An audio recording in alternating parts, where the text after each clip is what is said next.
तो एग्जाम की प्रिपरेशन जैसी भी चल रही हो तुम्हारी, पर लेकिन एग्जाम के दिन पे तुम्हें क्या माइंडसेट रख के जाना है उसके बारे में आज अपन बात करने वाले हैं। मैं नहीं बताने वाला कि कैसे तुम लोग 40 या 30 दिन के अंदर 97 परसेंटाइल या फिर 99 परसेंटाइल लेके आ सकते हो, पर लेकिन मैं बताने वाला हूँ कि तुम लोग अपने एग्जाम के दिन पे अपना माइंडसेट क्या रख सकते हो ताकि तुम्हारा एग्जाम के अंदर जो स्कोर है वो थोड़ा इंक्रीज हो जाए, थोड़ा बूस्टअप हो जाए। जनरली स्टूडेंट्स के जो डाउट्स आते हैं वो एक ही एग्जाम पेपर देखते ही ब्लैंक आउट हो जाते हैं, या फिर कैसे एग्जाम पेपर को अटेम्प्ट करे, कौन सा सब्जेक्ट पहले चूज करे। ये वीडियो सिर्फ जेई स्टूडेंट्स के लिए नहीं है, कोई सा भी एग्जाम हो, क्योंकि हर एग्जाम के अंदर जो ह्यूमन साइकोलॉजी है वो सेम ही होती है कि जो अपना ह्यूमन बॉडी है वो कैसे बिहेव करती है, जो अपना ह्यूमन माइंड है वो कैसे बिहेव करता है अपने एग्जाम को देख के। क्योंकि अचानक से तुम लोग एक स्ट्रेस के माहौल के अंदर आ जाते हो 3 घंटे के लिए, अब उसके अंदर तुमको अपना बेस्ट आउटपुट लेकर आना है। अगर तुम्हारी पहले से उस चीज़ की प्रिपरेशन नहीं होगी तो फिर तुम कैसे अपने स्कोर को अच्छे कर पाओगे भाई। क्योंकि कई बार अपन क्वेश्चन को सोल्व करते करते कुछ और चीज़ सोचने लग जाते हैं कि नहीं होगा तो क्या होगा, इस एग्जाम के अंदर मैंने कम स्कोर किया तो क्या होगा, सिलेक्शन नहीं हुआ तो क्या होगा। ऐसे हजारों तरह के सवाल आते हैं, फालतू के सवाल आते हैं उस एग्जाम टाइम के अंदर। तो कैसे उनको रोका जाए भाई, क्योंकि वो उस टाइम पे इंपॉर्टेंट नहीं है, उसके पहले सोच लो उसके बाद सोच लो, पर लेकिन जब तुम एग्जाम दे रहे हो वो जो तुम्हें 3 घंटे का एक समय अलॉट किया गया है उसके अंदर तुम बकवास सोच रहे हो, तो वो चीज़ कैसे रोके अपने आप को। तो वो एकदम से तो नहीं रोक पाओगे तुम, उसके लिए तुमको पहले से कुछ कुछ प्रिपेयर करना पड़ता रहेगा। जो जब तुम मॉक टेस्ट दे रहे हो तो वैसा इन्वायरमेंट क्रिएट करके मॉक टेस्ट दो ताकि तुम्हें लगे कि तुम एग्जाम हॉल के अंदर ही मॉक टेस्ट दे रहे हो, वो सब करना पड़ेगा। तो उन्हीं सब चीज़ों की आज अपन बात करने वाले हैं इस वीडियो के अंदर। तो सबसे पहले अपन बात कर लेते हैं कि क्वेश्चंस कैसे अटेम्प्ट करते हैं एग्जाम्स के अंदर। तो तुम्हें क्वेश्चंस कैसे अटेम्प्ट करने चाहिए एग्जाम के अंदर।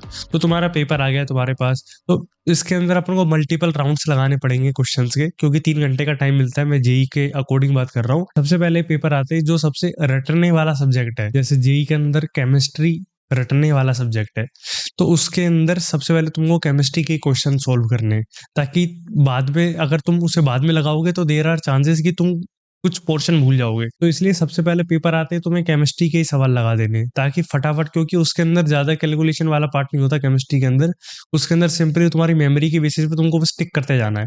तो वैसे तुमको टिक कर करके सबसे पहले केमिस्ट्री के क्वेश्चन सोल्व कर लेने हैं, ठीक है। क्योंकि अगर बाद में तुम आओगे तो फिर तुम हो सकता है कि तुम भूल जाओ, क्योंकि कोई रूल नहीं है कि तुमको पहले फिजिक्स करनी है, मैथ्स करनी है, फिर केमिस्ट्री करना है। कोई रूल नहीं है, तुम अपने कंफर्ट के हिसाब से तुम्हें चूज करना है। तो केमिस्ट्री चूज करो, रटने वाला है, सबसे पहले आते ही 15-20 मिनट में निपटाओ केमिस्ट्री। तुम्हें भी कॉन्फिडेंस आएगा कि भाई केमिस्ट्री, चलो नंबर मिल गए, इतने इतने नंबर तो सिक्योर है, तुम्हें भी कॉन्फिडेंस आएगा। अब केमिस्ट्री खत्म होने के बाद फिजिक्स के मैथ्स अपने अकॉर्डिंग उठाओ। मैं फिजिक्स उठाता हूँ, मैथ्स वीक है तो फिजिक्स उठाओ, और फिजिक्स के जो जो क्वेश्चन तुमसे सोल्व होते हैं वो सोल्व करो। जो कुछ सोल्व नहीं होते उसमें भी 2 कैटेगरी होते हैं, कि एक तो तुम्हें बिल्कुल ही नहीं आता भाई, उसकी थ्योरी भी नहीं पता, वो तुमने पढ़ा ही नहीं, आउट ऑफ सिलेबस आ गया वो सवाल, तुम्हारे हिसाब से आउट ऑफ सिलेबस आ गया, वैसे सिलेबस में पर लेकिन तुम्हारे हिसाब से, क्योंकि तुमने वो चैप्टर टच ही नहीं किया या फिर इतने अच्छे से नहीं रिवाइज किया, तुम्हें कुछ भी याद नहीं आ रहा। जब ऑनलाइन टेस्ट होता है तो उसके अंदर क्या अपन को मार्क करने का आता है कि ये मैं बाद में अटेम्प्ट करना चाहूंगा या फिर कंप्लीटली छोड़ना चाहूंगा, ऐसा ऐसा कुछ कुछ आता है। अगर जो क्वेश्चंस तुम्हारे आउट ऑफ सिलेबस के हैं उनको तो तुम रेड मार्क कर दो, कंप्लीटली छोड़ दो, उनपे तुम्हें टाइम वेस्ट नहीं करना। अब जो क्वेश्चंस तुमसे सोल्व हो रहे हैं वो तुरंत सोल्व कर दो, और जो क्वेश्चंस तुम्हें लगता है कि इसके अंदर कैलकुलेशन ज्यादा है, थोड़ा टाइम ज्यादा देना पड़ेगा, थोड़ा फॉर्मूला याद नहीं आ रहा तुम्हें पर बाद में याद आ सकता है, तो उनको बाद के लिए बचा के रख लो।